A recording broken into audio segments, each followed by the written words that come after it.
Bien, aquí estamos con Rodolfo. Gracias por estar, Rodolfo, muy ¿Qué tal? amable. Buenas noches, ¿cómo están?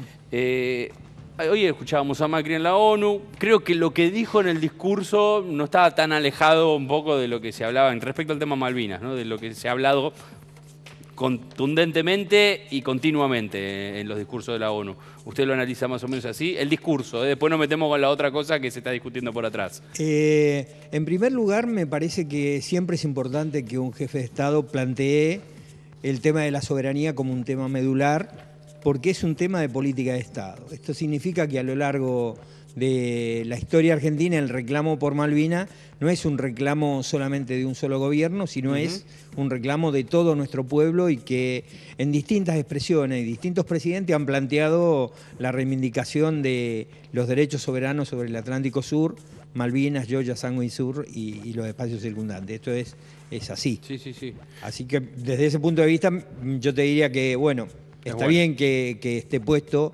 en ese contexto, ¿no?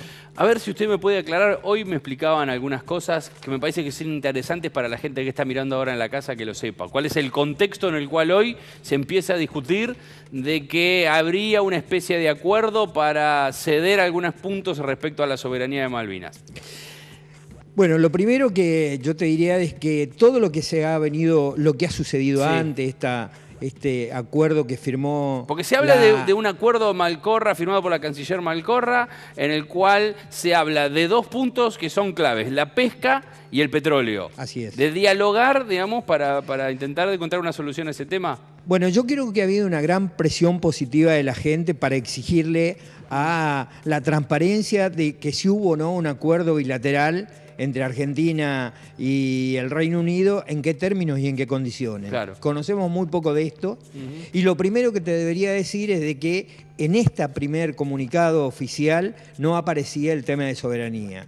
Indudablemente siempre la Argentina ha hecho mucho énfasis en defender los principios soberanos y obviamente Malvinas es central esta discusión. A ver, entiendo. Ahora, no tendría ningún sentido llegar a ningún tipo de convenio si no ponemos en discusión el tema de la soberanía como eje central, ¿no? A ver, un punto que a mí me lo explicaban hoy, yo no lo sabía esto, me lo explicaban hoy, que me parece que hasta es positivo.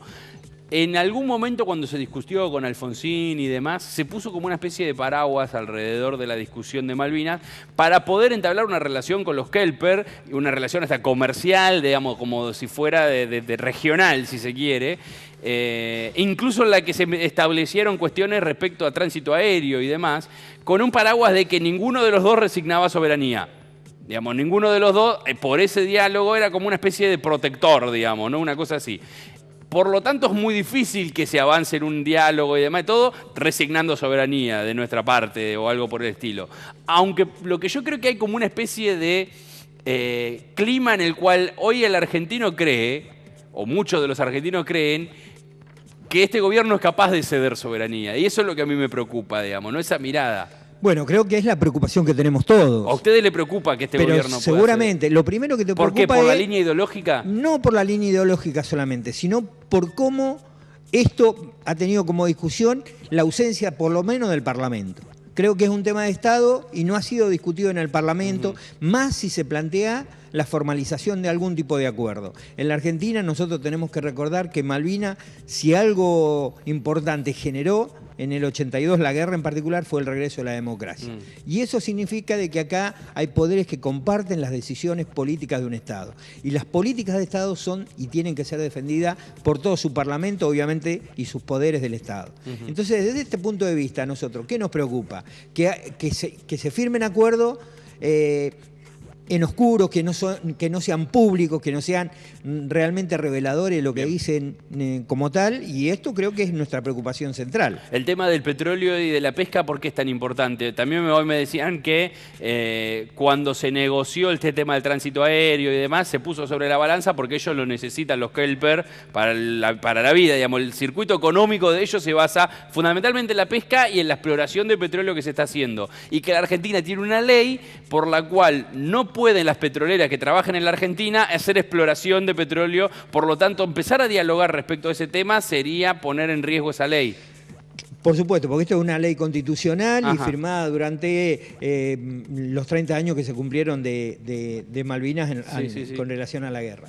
Pero lo que es importante es tratar de entender cuál es el rol de Inglaterra, el Reino Unido alrededor de las Islas Malvinas. No solamente un problema de la distancia, sino porque son reservas comprobadas, ahí hay mucha riqueza acumulada en el mar, en el Atlántico Sur, y obviamente todo lo que sea política de injerencia es muy importante. Ustedes recuerden que todos los negocios económicos, como la Rob Hopper, que en el día de ayer aumentaron de manera escandalosa sus acciones en las bolsas, lo que ponen en evidencia es que ahí hay un terreno muy fértil para hacer negocios y que tiendan, obviamente, a excluir a la Argentina de las negociaciones por el petróleo. Que el negocio se lo lleven ellos, como se lo han llevado hasta ahora. Yo lo que voy a sumar a Lisandro Sabanés, analista internacional, además también de panelista de este programa. Lisandro, ahora vos le vas a hacer una consulta, pero yo te quiero consultar por el Brexit, si esto influye de alguna manera, porque está el contexto, ¿no?, de Gran Bretaña, por ahí de ir reviendo algunas de las cosas que tienen que ver con sus alianzas y demás, o con sus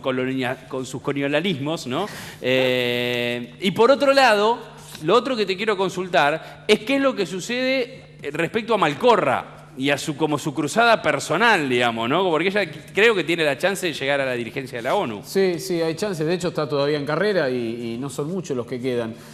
Sí, el tema del Brexit, la expectativa que hay en la Argentina con esa situación es que al salir el Reino Unido de la Comunidad Europea, de la Unión Europea, como que los países de la Unión Europea también se salen del compromiso que tenían, al ser todos parte de lo mismo, respecto a apoyar a Inglaterra en el conflicto de Malvinas. España, por ejemplo, ve con chances la posibilidad ahora de redoblar esfuerzos por recuperar Gibraltar, que, salvando las distancias, es una situación similar, es una colonia inglesa en territorio español. Así que esa es la expectativa que hay en Argentina. Lo que pasa es que coincide con una posición argentina de búsqueda amigable, utilizando los términos del presidente, de resolver el diferendo con Malvinas. Hoy hubo algunos contrasentidos ahí, porque Macri inclusive dijo que había hablado de soberanía con Theresa May, cosa que después Malcorra lo desmintió, porque no es un detalle menor. Hace 40 años no hablamos de soberanía, 42 años por lo menos no hablamos de soberanía de Malvinas con los ingleses, ¿no? Tenés una pregunta para Rodolfo Carrizo.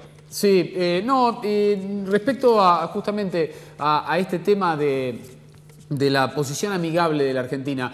En los 90 hubo, salvando la distancia, porque no es lo mismo, una posición similar. ¿Por qué el gobierno busca retomar esa línea? ¿Cree verdaderamente que de esa manera puede llegar a haber alguna solución negociada, tipo la que ahora se conoció, se había abierto durante el último gobierno de Perón, de las dos banderas, o simplemente lo hace para ganar tiempo porque busca recomponer relaciones con Inglaterra en el marco de la búsqueda de traer inversiones y de recomponer lazos con Occidente, con las potencias occidentales? Sí, yo en principio me inclino por esa segunda idea que vos planteás. Me parece que la Argentina ha recurrido a un método que nosotros ya conocemos y que no dio ningún tipo de resultado, que es la política de seducción, pero en este caso el riesgo que se corre es que sea la política de concesión, ¿no? O sea, que otorguemos a cambio de nada. Creo que lo sensato de cualquier discusión de esta naturaleza implica discutir el problema de fondo. Si nosotros tenemos como objetivo central como Estado, a partir no solamente desde ahora, sino desde la resolución 2065 en adelante, es muy importante que la Argentina entre en una mesa de diálogo, un diálogo serio, pero que obviamente el tema de la soberanía sea el tema de la discusión central, ¿no? Porque todo lo demás, recordemos, ellos son la quinta o la sexta potencia del planeta, que han militarizado el Atlántico Sur, que tienen la base más poderosa en toda la región, que tienen pingües ganancias con la explotación irresponsable e ilegal de la pesca, y que obviamente la posición de fortaleza la han hecho valer hasta ahora, obviamente obviando todas las resoluciones de Naciones Unidas. Por eso sentarse a discutir es muy importante hacerlo, pero sentarse a discutir con una agenda muy franca, muy sana, y donde todo nuestro pueblo sepa qué es lo que se va a discutir ahí, y que el tema de la soberanía sea el tema central. Y ahora te cambio, me paro del otro lado, por el camino de, no sé si de la confrontación, pero de la firmeza y la insistencia, tampoco se llegó en estos últimos años, 12 años, a ningún resultado posible. Inglaterra Más bien se jamás retrocedió. accedió a sentarse con Argentina. ¿Por qué, siguiendo ese camino, podríamos llegar a algún tipo de solución? Bueno, yo creo que estas son las discusiones que nos abren no solamente... La Argentina sí apostó, y en eso me parece que es importante entenderlo, a un proyecto más regional, donde bueno, las políticas de alianza, no es casual que en todas en las resoluciones de Naciones Unidas, todos los pueblos latinoamericanos, todos los pueblos en vía de desarrollo, todos los pueblos emergentes, inclusive, salvo 3 o 4 excepciones, votaron siempre a favor de Argentina. Lo cual habla de que esta posición de firmeza no significa una posición de dureza infantil. Creo que era una posición de exigirle asentarse al Reino Unido. Obviamente no se lograron los resultados esperados, pero creo que nunca han sido reivindicaciones que se han dejado de plantear y de ponerse en el centro de la discusión. Sí. Rodolfo, es un gusto y siempre, obviamente, nos encanta escucharlos y los esperamos por aquí como siempre. No, al contrario, gracias a ustedes. Gracias por la estar invitación. con nosotros.